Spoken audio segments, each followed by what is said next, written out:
Una de las consecuencias de este confinamiento es que las familias han tenido que estar reunidas bajo un mismo techo las 24 horas del día. Y esto en muchos casos genera tensión entre las parejas o con los hijos cuando los tienen. JJ Pinilla, nuestro compañero de Noticias Caracol, habló con una psicóloga en España sobre cómo vivieron esa situación allá, en plena pandemia, y nos dio más de un consejo para convivir en paz mientras dure en nuestro país. Patricia, ¿cómo deben vivir las familias en este confinamiento? Bueno, pues como el confinamiento es duro y nos obliga a esa convivencia 24 horas al día, como si fuésemos una farmacia de guardia, lo que tenemos que tratar con la familia es de establecer primero un código de conducta. Un código de conducta a ser posible voluntario y pactado con la pareja y con los hijos. Ese código de conducta tiene que contener las normas de lo que van a ser las reglas y la rutina durante el confinamiento. Cómo vamos a repartir las diferentes responsabilidades en casa, cómo vamos a colaborar con los demás, qué tipo de actividades vamos a hacer en familia, qué obligaciones van a tener nuestros hijos al margen de lo que es la actividad escolar, que también es pues, bueno, pues a nivel virtual. Si les vamos a pedir que hagan algo de ejercicio físico en casa, alguna labor, alguna afición creativa, si van a tener un rato de lectura. Y luego también en ese código de conducta podemos pactar, por supuesto, horarios, porque estar confinados no significa que ahora van a estar jugando a la PlayStation hasta las 3 o 4 de la mañana. Hay que llevar un horario de lunes a viernes como si viviésemos fuera del confinamiento. Sí. ¿Cómo se logra que haya una comunicación entre esos padres y esos hijos para que haya una paz en este tiempo donde todos estamos encerrados? Igual es un momento maravilloso para aprender a trabajar la paciencia, para aprender a ser más comprensivos y más empáticos los padres con los hijos y los hijos con los padres, para aprender a pedirnos las cosas de una manera asertiva, educada y amable. Igual es un momento para aprender a resolver conflictos y ver todos juntos pues algún vídeo o algo de resolución de conflictos y luego poner en práctica ese tipo de cosas. Dado que en casa aumenta mucho el nivel de sensibilidad, pues porque no hay otros distractores en la calle, no sales y te aireas con los amigos, no vas a entrenar a tu partido de fútbol y desfogas la energía, pues ya que vamos a estar confinados y eso puede elevar nuestro nivel de ansiedad. Igual, por un lado, deberíamos trabajar en familia ejercicios de meditación y relajación que nos ayuden también a autorregular nuestras emociones y luego, pues, ver cualquier tutorial en YouTube, que esto los jóvenes están súper entrenados, para ver cómo se consigue una comunicación sana, saludable y no violenta en casa y ponerla en práctica. ¿Cómo se llevan a los jóvenes, adolescentes que se distraen mucho, a los pequeños que también se distraen mucho, para que tengan ese nivel académico y no generen, porque los papás a veces están de los pelos parados porque definitivamente no logran ver que sus muchachos se concentran en lo que se tienen que concentrar, en sus estudios? Bueno, pues primero hay que ponerles a los niños unas rutinas. Tenemos que inculcarles a nuestros hijos que, salvo que ellos establezcan un horario en el que sean cumplidores, en casa siempre el deber tiene que ir antes que el placer. Por la mañana, por la mañana durante la semana, de lunes a viernes, hay que mantener un horario. Nos levantamos como si fuésemos al cole. Igual podemos ser un poco más flexibles y que duerman una horita más, porque no hay un traslado en autobús o no hay un traslado en coche al colegio. Que duerman un poquito, que por la mañana se dediquen a sus tareas, a sus trabajos, con los que podemos estar en constante comunicación, que vengan a vernos según la edad, pues cada hora, cada 2 horas, que intercambiemos, pero que respetemos un tiempo en el que tú haces tus cosas sola y yo también, porque si no los padres no podemos teletrabajar. Aquí en Colombia, digamos, muy distinto al sistema que usted expresa en España. Aquí en Colombia, los muchachos literalmente tienen que estar a primera hora frente al computador para estar en clase virtual con su Sí, profesor. aquí Y eso también. me ha llamado la atención por el tema de las distracciones, ese es el otro punto clave, que son las distracciones del móvil, del mismo computador con los juegos, y eso genera unas tensiones muy grandes dentro del hogar. ¿Cómo convencer? ¿Qué tips hay para que esos muchachos puedan enfocarse en lo que tienen que enfocar?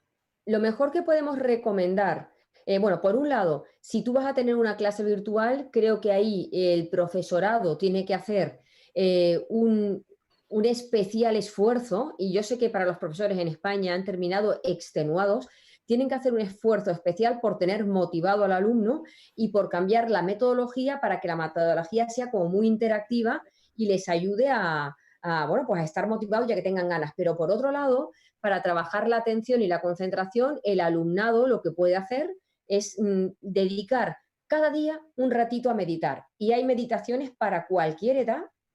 Desde los 4 o 5 años se pueden hacer ejercicios de meditación y, por supuesto, a los niños y los jóvenes adultos también. ¿Qué hacemos con aquellos que definitivamente, aquellos muchachos y niños que dicen, "Mire, yo no puedo con esto"? Y se rebelan a estudiar y es literalmente una guerra con sus tutores, con sus papás para estudiar. ¿Cómo se enfrenta a eso que... Pero mira, aquí hay que poner unos límites. Entonces, desde la serenidad, ¿vale? Ni el grito ni el castigo funcionan. Desde la serenidad hay que hacer un pacto con ellos y decir, mira, hay unos objetivos curriculares que tenemos que cumplir. Y si tú no le dedicas por la mañana el tiempo a tus estudios, no es un castigo, pero sí que es una consecuencia. Por la tarde no podrás dedicarte a tus juegos, a tu tiempo, a tu lectura, a tu deporte, porque tienes el retraso de lo que no has hecho por la mañana y tendrás que recuperarlo por la tarde. Entonces sí que es importante que los padres hagamos mucho hincapié en no permitirles que tengan una serie de derechos, derechos sí, pero privilegios, diría yo, la palabra es privilegios, que no tengan una serie de privilegios si ellos no cumplen antes con sus responsabilidades. Y no es un castigo, es si no estudias te castigo, no. Si no estudias, como tú no has aprovechado el tiempo por la mañana, lo tendrás que aprovechar por la tarde. Y ahí tenemos que estar muy encima. Claro. Y lo otro complementario de estos muchachos en casa y que se presenta para roces con sus padres es el tema de esa autonomía y colaboración en casa. Estoy hablando de las obligaciones que todo joven debe tener, que Sí. obviamente también chocan mucho porque su cuarto está, como decimos acá, patas arriba, está desordenado, dejan las cosas. ¿Cómo hacer para que esos muchachos se entusiasmen y los papás no se salgan de la paciencia que deben tener? Entonces sí que tenemos que tener ese pacto que decíamos al principio a través del código de conducta, en el que cada uno se responsabilice. Mira, cuando tú dejas, yo he sido mucho tiempo psicóloga de deporte de alto rendimiento, yo he trabajado en equipos de fútbol. Cuando tú permites que los jugadores de un equipo pacten su código de conducta, son mucho más responsables con ese código de conducta que si tú se lo impones. Y esta es un poco la idea. La idea es sentarnos con nuestros preadolescentes o adolescentes, mirar, repartir un poco, explicarles por qué es necesario que ellos colaboren y el beneficio que tiene para ellos, para nosotros y para el equipo y para la familia en general, y pedirles que lo hagan. Lo que no funciona con los niños es estar detrás, gritarles, hacerles sentir mal, humillarles, ponerles etiquetas, es que siempre sois iguales, es que nunca recogéis, es que sois unos egoístas, es que os lo tengo que decir 20 veces. No, busquemos una manera en que se den cuenta que sin su colaboración la máquina de casa pues no funciona. Usted ha acuñado unos conceptos que se han llamado el respeto al hijo y la autocrítica de los padres, precisamente dentro de ese esquema de esa crianza. ¿Cómo es eso? Bueno, yo siempre digo que nosotros tenemos que tener un respeto profundo hacia nuestros hijos, porque los niños, nuestros hijos no son ciudadanos de segunda categoría. Y en ese respeto, ese respeto hacia nuestros hijos supone tenerles el mismo trato que le tenemos a cualquier otra persona adulta y que sea jerárquicamente de nuestra altura. Para mí en ese respeto está la prohibición, vamos, bajo ningún concepto, porque además en España eso ya es un delito, de pegar a los niños. Pero ni siquiera una torta que le dicen, damos una torta en el culo, así ponemos límites. No, cuando tú le pegas a tus hijos, le estás enseñando que para tener razón necesitas hacer daño físico a una persona y necesitas humillar. Y esta luego es la semilla de muchas relaciones de maltrato o de abuso o de bullying en los colegios. A los niños no se les pega bajo ningún concepto, nunca. Segundo, tampoco deberíamos gritarles. Entiendo que en casa un día estás nerviosa y das voces, pero cualquier cosa que esperemos de ellos se puede hacer siempre desde la serenidad y desde el amor. Cuando yo empecé a montar los talleres de educar con serenidad, cuando yo le preguntaba a los padres, a ver, ¿qué queréis conseguir con el taller? Muchos me decían que me obedezca a la primera, porque le digo las cosas 20 veces y no obedece. Y yo les decía, ¿de verdad que quieres que un niño con 8 años te obedezca a la primera? Digo, te voy a decir cuáles son las consecuencias de que tu hijo te obedezca a la primera.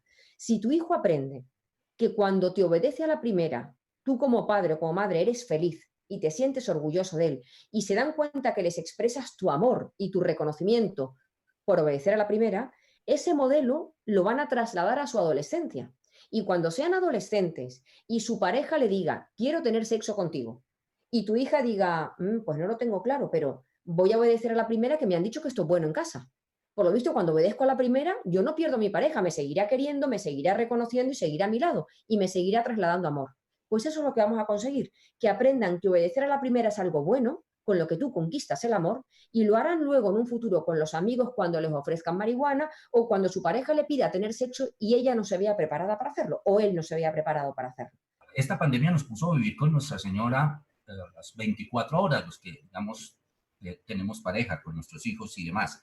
Eh, pues yo recojo un término que también usted ha usado mucho en sus charlas y es de esas parejas avinagradas, que Sí. en medio de toda esta pandemia, pues realmente se vuelve todo muy difícil.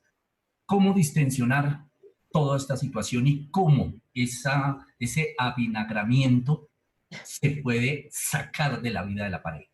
A ver, mira, yo me he encontrado con dos situaciones muy concretas durante la pandemia. Primero, tenía en terapia parejas que se llevaban mal, que de repente se confinaron y empezaron a llevarse mejor.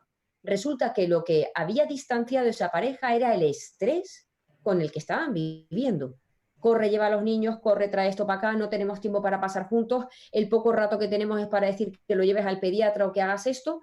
Y cuando se vieron confinados y bajó su nivel de estrés, de repente empezaron a hablar de otros temas, tenían más tiempo juntos, mataban el tiempo haciendo el amor y, oye, se recuperaron muchas cosas. Okay. La última pregunta es cómo debemos vivir en familia ya cuando se empiece desconfinamiento, ese desconfinamiento, cuando haya pasado o se haya bajado mucho el tema de los contagios, es decir, de tratar de volver a esta nueva realidad. ¿Cómo va a vivir esa familia ese desafío después de haber estado, bueno, nosotros estamos cumpliendo ya casi 4 meses en este confinamiento?